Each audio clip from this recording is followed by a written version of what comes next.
He-Man's go-to guy. Here's your look at the Mattel Master Universe Origins Man-at-Arms, Heroic Master of Weapons.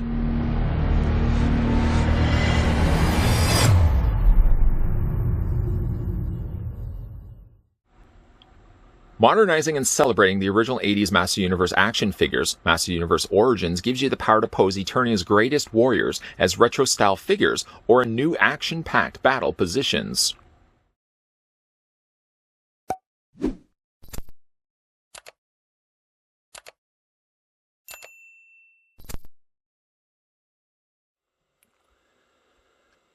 Before we get down to the review of Men-at-Arms, I'd like to send a big thank you to viewer Sherwin, who had picked up all the first wave that we're going to be having a look at on this channel.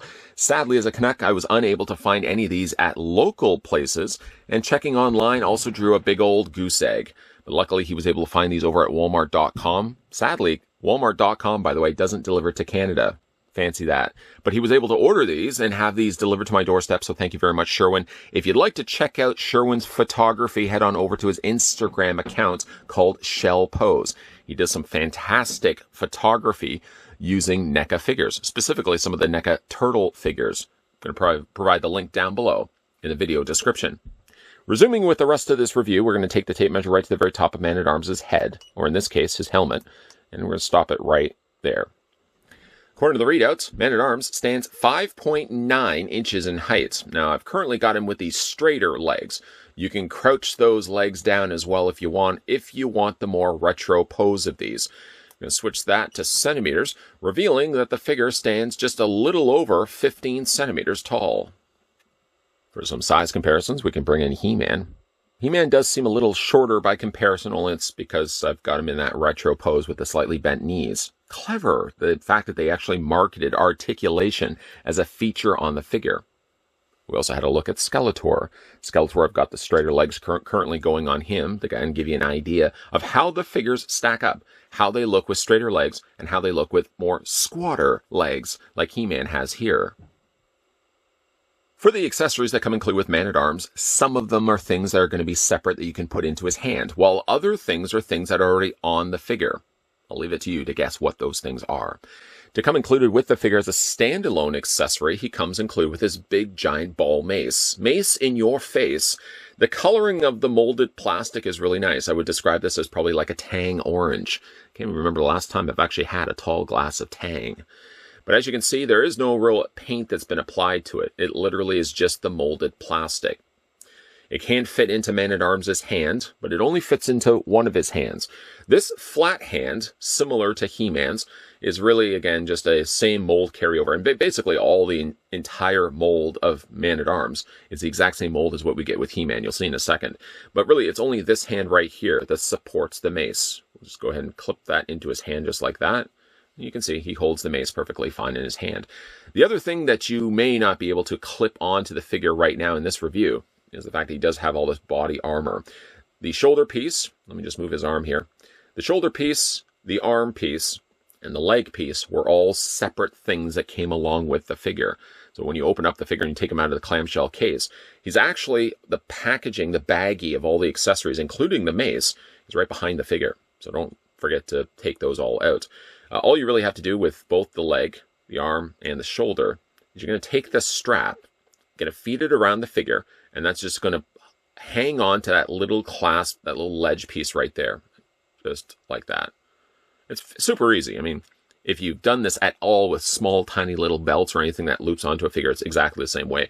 But I will say, like, the little ledge of plastic is a good enough size that at least it's not going to fall out. As you can see, there's no way that that's going to untab unless you go and pull that out.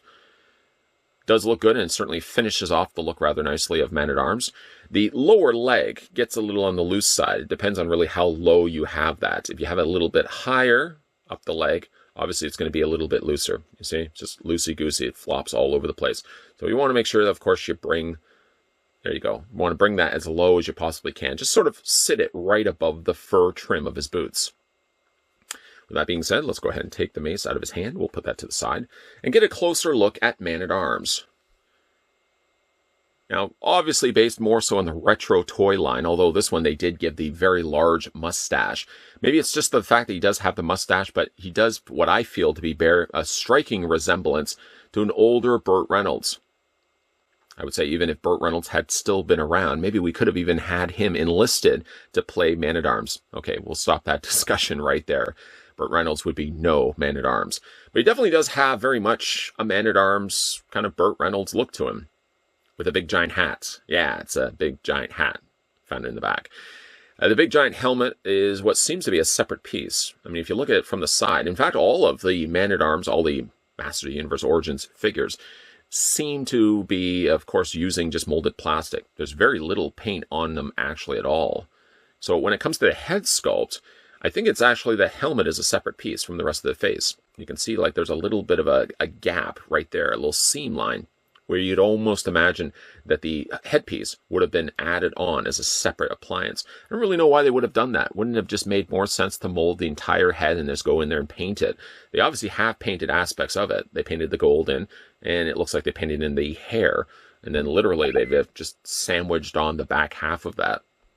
I'm not really sure why. Maybe it does have something to do with what I was just discussing, but why does Man-at-Arms have these little ledges of skin on the side of his face? Is that supposed to be where the helmet is supposed to go? But really, even then, that's not the case, because if you look at the contoured shaping of the helmet, then you've got this big ledge of skin sticking out on either side of his face. It's the one thing I find that disrupts the head sculpt a little bit, because I like the head sculpt, but I can't keep helping but looking at the little side pieces of skin that are sticking up from the sides. Despite that, it actually is a nice looking head sculpt. And again, going back to a point I'd mentioned already, the body is basically the exact same thing as He-Man's, reaching off and pulling from the black hole. There's the He-Man that we already had a look at. The arms are identical. The legs are identical. The boots are identical. And when I say identical, I only really mean the molding is identical. Clearly, the coloring plastic that they used is a lot more vibrant here on Man-at-Arms than it was on He-Man. But basically, everything has been carried over. Short of, again, the different swapped out head, and obviously the big armor piece that's sitting on his torso as well. It seems to be clasped on the back the same way as Skeletor's, and yet I find with Man-at-Arms, it seems to stay in better place than what Skeletor's did. Skeletor's just never stayed properly. Every time I plugged it back down onto that little lip of plastic, it always seemed to want to open back up. Seems with Man-at-Arms here, I don't have that problem. For the figure's articulation, let's go ahead and run through that right now. The head rotates all the way around. It's on a ball joint after all. It moves up, it moves down, it moves back, it moves this way as well. The arms hinge out at a full 90-degree angle bend. You can kind of pull off the same look on this side as well. And being, of course, this is just a separate piece that's going to be shifting back and forth on the bicep. The shoulder gauntlet, this little shoulder armor piece, seems to do a pretty good job even when you're hinging the arms out, that they stay out of the way. The hands rotate, the arms should say rotate all the way around. He does have a bend at the elbow. A little tight, I find, on all the joints on Man-at-Arms. He-Man's wasn't so much of an issue, nor was Skeletor. And yet for Man-at-Arms, I find he's really tight in the elbows. He's really tight. He was tight, really, in the hands as well. I freed up the hands a little bit more so. Yes, obviously, as you're shifting and moving the arms around, the armor piece will be moving around along with it as well. But it is definitely a nice-looking piece.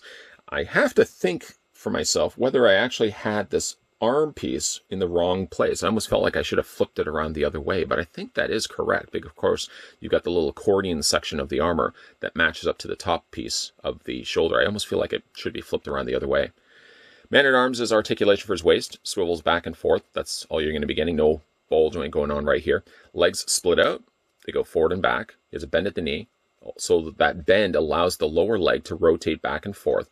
And he does also have articulation in the feet, up and down, and you can also rock them back and forth ever so slightly as well. Like I said, going back to that marketing strategy, so clever on their part. You can literally just bend the knees. Bend the knees, and Man-at-Arms has the more retro pose, like the old vintage toy line. Makes him a little squatter, makes him a little bit more hunched over, but you can't pull off that look if you want. I prefer myself to have the legs more straight, but that's entirely my opinion. I think when I looked at He-Man, I said I probably would end up putting them in retro poses. But I think now that I've actually started getting more of these out of the packaging and putting them on display, I think I kind of like more so the idea of actually having them with straighter legs. It just seems to balance out the proportions, I feel, just a little bit better on the figures, and it doesn't make them look as short and squat like they need to go to the bathroom. It seemed I was so excited to get into the review of Man-at-Arms, I failed to mention that he also comes included with the exact same comic that we've gotten so far with both He-Man and Skeletor, the comic called Beast Barrage. Don't worry if you did miss the chance to see it in this review. It literally will be making a reappearance in every single first wave figure review that we're going to be having a look at. Because sadly, Mattel decided to include that comic with every single figure. How it's going to work is the first wave is going to have all the same Beast Barrage comic. The second wave is going to have its own unique comic specific to the characters that are making up that wave. Third wave of figures is going to be basically rinse and repeat. Those figures will all make appearances in that third issue comic, which is basically going to be the exact same comic that you're going to see with every single figure release. Again, the triple dipping, quadruple dipping, or how many figures we actually have in this first wave, we're going to be getting a lot of this very same comic. Again, you could probably give it around, maybe kids in the neighborhood. You could be that guy that just hands out mini He-Man comics. Probably going to be a bit strange. People are going to be talking about you. Speaking of strange, though I do like the design and look of Man-at-Arms, he is a little on the strange side, having those little ledges of skin on the side of his face. I don't really understand why that was supposed to be there. Maybe it was on the original Man-at-Arms from back in the 80s. I would have to go back and look at that. But other than that, I think it's a nice looking portrait and a nice rendition of an update to what we would have got from the 80s. I still like the fact that Mattel is giving us not closer to what we got with the Classics line. Master of the Universe Classics really was its own thing. And as it broadened and got bigger of a line, it started doing a little bit more of those Filmation styles. This one is clearly rooted in its 80s. And what we are getting with all of these figures, especially when we start looking at characters like She-Ra, we're basically getting updates to those original 80s figures. And I'm fine for that. I mean, we have the Master of the Universe Classics if you want something closer to having that Filmation style of the characters. But if you are somebody that is very rooted in the 80s and rooted in the design of those original retro figures, this is certainly right up your alley. It's certainly right up my alley. Probably right up your alley as well. What do you guys think of Man-at-Arms? Let me know down below in the comments section. And again, a big thank you to viewer Sherwin, who had taken the time, the courtesy, and the care. He had cared above and beyond to go ahead and pick those ones up for me and send them my way. If you certainly would like to go and head on over to Instagram, check out Shell Pose. That is the place where he's doing some really fantastic photography using NECA figures. Also, certainly stay tuned to this channel, keeping your peepers peeled, of course, always. Make sure you hit that subscribe button down below if you haven't done so already. Make sure you turn on the bell notification, of course, if you haven't done so already. And certainly stay tuned, because we're going to be having a lot more of the Masters of the Universe Origins figures. Even though technically it doesn't even say that anywhere on the packaging, just says Masters of the Universe. Somehow Origins comes into play. But we're going to be having a look, nonetheless, at more Masters of the Universe Origins figures. Definitely more stuff coming your way, guys. So as always, thanks for watching. And I'll see you guys next time.